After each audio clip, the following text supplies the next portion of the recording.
This is University of Accountancy, the world of e-learning. Introduction to Accounting. Dear students, आज हमारा topic है bad and doubtful dates.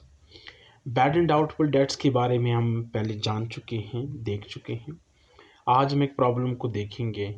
इस problem में ख़ासकर bad and doubtful dates के हवाले से एक कैलकुलेशन करेंगे कि हम प्रॉफिट एंड लॉस अकाउंट को क्या चार्ज करेंगे।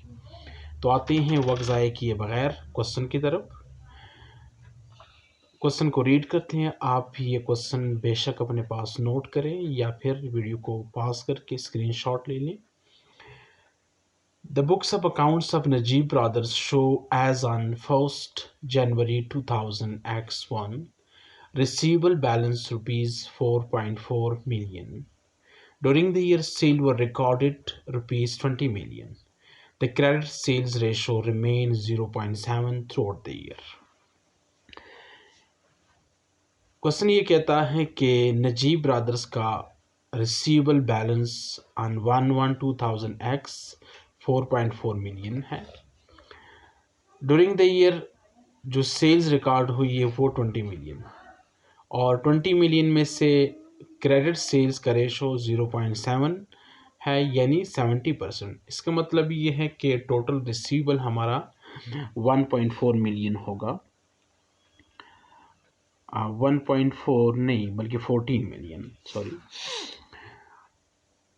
Now, one of the customers were sent goods in excess quantity amounting rupees 0.4 million, which is probable to be accepted 15% below the invoice price.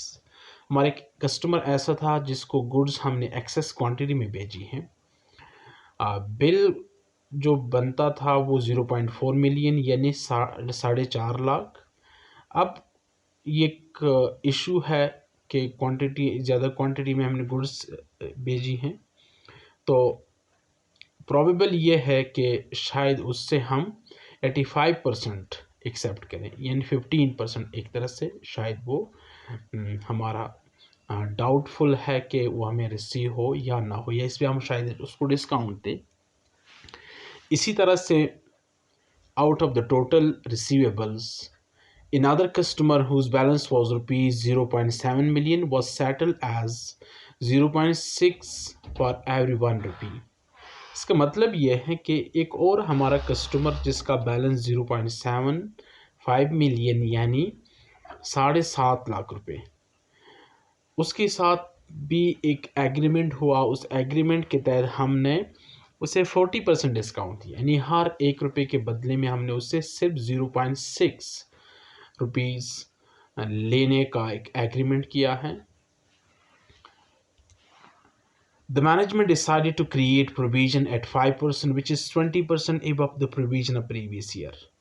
अब इन आलात को देखते हुए कि हमारा एक कस्टमर है जिसको शायद हम 15% डिस्काउंट दें इशू को सेटल करने के लिए, दूसरा कस्टमर है उसे शायद 0.7 उसे हम शायद 40% डिस्काउंट दें, बाकी डाउटफुल है।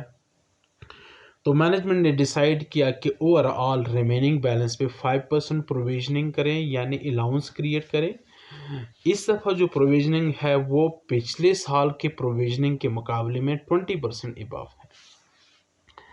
अच्छा, further debts of rupees 50,000 were written as irrecoverable. इसके अलावा 50,000 ऐसे थे कि मैनेजमेंट ने डिसाइड किया कि इसको हम इर्रिकवरेबल जानते हैं, यानी ये रिकवरेबल नहीं है, बैड डेट्स में शुमार किया गया।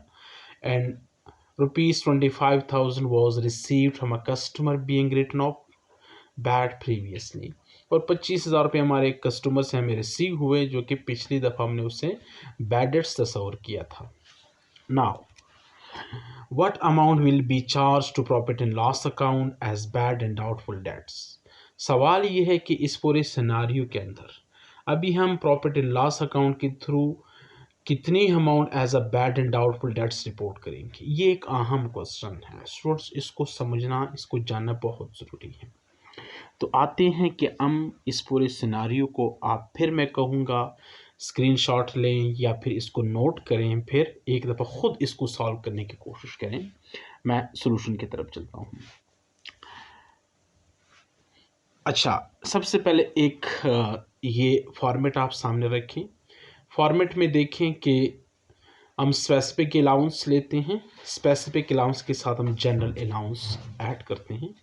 जनरल अलाउंस में आप जानते हैं कि हम टोटल रिसीवेबल का क्लोजिंग बैलेंस जो है, टोटल रिसीवेबल का क्लोजिंग बैलेंस, मेरे अल्फाज नोट करें, इसमें से स्पेसिफिक अलाउंस माइनस करते हैं, फिर उसमें से गुड डेट्स माइनस करते हैं और बैड डेट्स, तीन तरह की चीज़ें माइनस करने के बाद टोटल क्लोजिंग रिसीवेबल बैलेंस में से गुड डेट्स, बैड डेट्स और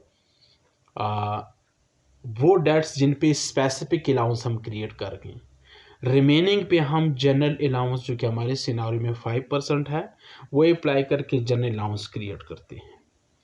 अच्छा, फिर स्पेसिफिक अलाउंस और जनरल अलाउंस को प्लस करते हैं, हमारे पास क्लोजिंग बैलेंस आ जाता है, total allowance at the end of the year.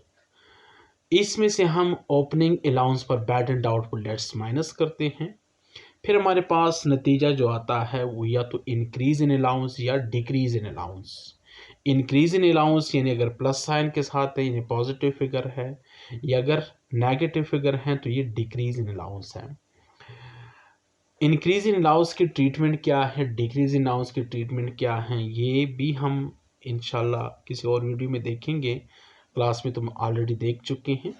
अब चलते हैं इसी करंट सिनारियो को मज़ीद सॉल्व करने के लिए। तो सॉल्यूशन स्पेसिफिक अलाउंस, आप क्वेश्चन में देख सकते हैं कि हमारे पास 4.5 लाख रुपए ऐसे हैं जिन पे हम स्पेसिफिक अलाउंस क्रिएट करेंगे। तो स्पेसिफिक अलाउंस पे क्रिएट किया, क्यों? हमारा एक कस्टमर ये था जिसको हमने गुड्स इन एक्सेस क्वांटिटी भेजी थी, तो प्रोबेबल ये है कि हम उसका बैलेंस शायद 85% पे सेटल करें, तो मीन 15% अलाउंस देने की गुंजाइश है। नाउ इसके साथ हम ऐड करते हैं जनरल अलाउंस। अब जनरल अलाउंस को हमने कैसे कैलकुलेट किया, एक पूरे प्रोसीजर के तहत। तो नोट 1 में हम जनरल अलाउंस को कैसे हमने कैलकुलेट किया इसकी तरफ आते हैं। तो आइए, जनरल अलाउंस दोनों को ऐड अप किया तो हमारे पास total allowance at the end of the year. तो इससे पहले आगे चलने से पहले हम ज़रा जनरल अलाउंस को कैलकुलेट करते हैं। Calculating general allowance. अच्छा, आप जैसे देख सकते हैं कि the books of accounts of Najeeb brothers show receivable as on 1/1/2001 rupees 4.4 million. During the year, sale were reported 20 million. The credit sale ratio 0.4 throughout the year, 0.7 throughout the year. So हमारे पास receivable total है कितना?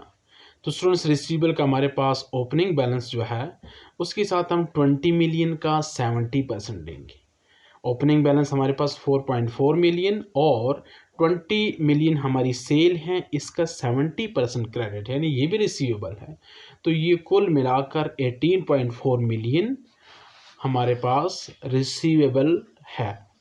Now receivable में से हमारे पास specific allowance कितने dates पे create किया, bad debts कितना है, और इसी तरह से अगर गुड डेट्स है तो वो भी माइनस करेंगे। तो सबसे पहले देखते हैं कि हमारे पास 0.45 मिलियन एक कस्टमर ऐसा था जिसको हमने 15% अलाउंस देने के बाद की है, तो ये एक स्पेसिफिक अलाउंस एक टाइप है।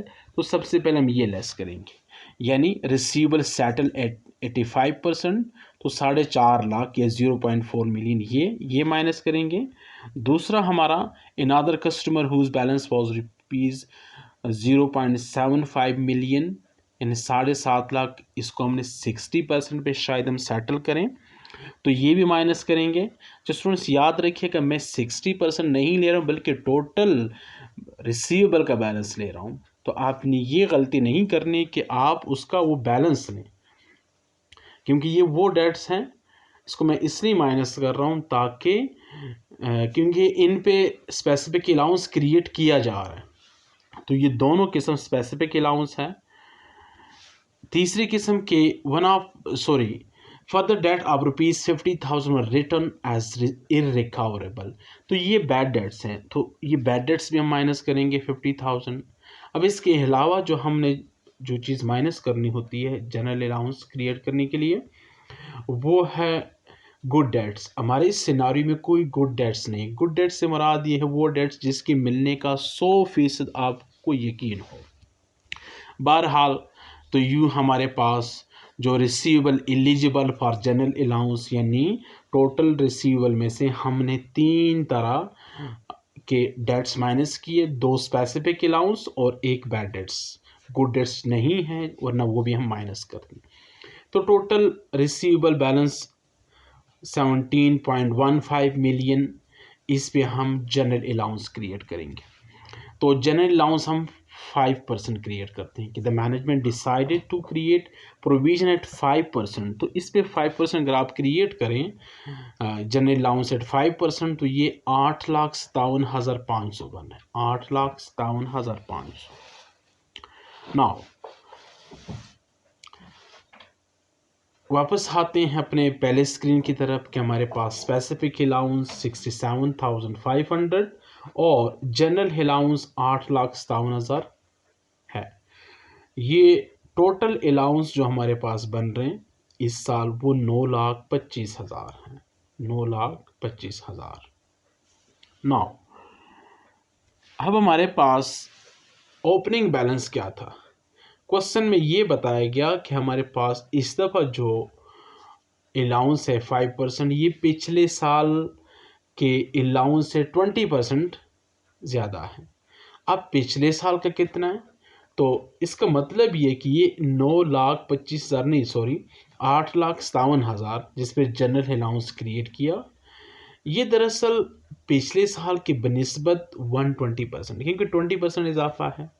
अब अगर हम पिछले साल का बैलेंस जो कि हमारे लिए ओपनिंग बैलेंस है वो मालूम करना चाहें, तो हम इस 8,57,000 को 120 से डिवाइड करेंगे और 100 से मल्टीप्लाई करें, यूँ हमारे पास ये 100% पे आ जाएगा। तो स्टूडेंट्स कैलकुलेशन आपके सामने है। 7,14,167 हमारा ओपनिंग बैलेंस यूँ हमने कैलकुलेट किया। तो इंक्रीज इन अलाउंस 2,10,833 है। This is increase in allowance. अब आते हैं कि हमारे पास असल सवाल की तरफ कि amount to be charge to profit और loss account as bad and doubtful debts. तो स्टूडेंट्स हम जानते हैं कि bad debts plus increase in allowance minus bad debts recovered. Bad debts जो इस साल बना प्लस इंक्रीज इन अलाउंस ये प्लस कर दें, और अगर इस साल के दौरान कोई बैड डेट्स रिकवर हो चुका है वो माइनस कर दें। रिमेनिंग बैलेंस को आप या जो भी आपके पास रिजल्टिंग फिगर आ जाता है वो आप प्रॉफिट एंड लॉस अकाउंट को चार्ज करें as a bad and doubtful debts. अच्छा, इसमें एक फिगर आप देख सकते हैं कि हमारे पास बैड डेट्स 4,17,500, ये कैसे है। तो स्टूडेंट्स ये भी एक कैलकुलेशन के तहत बैड डेट्स हमारे पास क्या है। देखिए, एक वो डेट्स जो कि 60% पे हमने सेटल किया, मीन इसका 40% बैड डेट्स बना। दूसरा जो कि 85% पे हम सेटल करेंगे या सेटल कर गए, तो 15% 4,50,000 का वो बैड डेट्स बना। और तीसरा हमारे पास bad debts written off. Bad debts written off हमारे पास क्या है, वो है 50,000। यूँ स्टूडेंट्स हमारे पास टोटल बैड डेट्स जो बना वो 4,17,000, 4,00,000 वैसे ये 17,000, यस ऑफ कोर्स। तो this was students to calculate the amount to charge to profit and loss account. इंशाल्लाह नेक्स्ट मॉड्यूल में हम एक्रूवल्स एंड प्रीपेमेंट्स पे बात करेंगे, इसी तरह से डिप्रिसिएशन और एग्ज़ाम फोकस क्वेश्चन को इंशाल्लाह डील करेंगे। लेकिन इससे पहले हमने बैड एंड डाउटफुल डेट्स पे मज़ीद वीडियोज़ रिकॉर्ड करनी है। हाँ, आपने इस क्वेश्चन को एक दफ़ा फिर खुद सॉल्व करना है।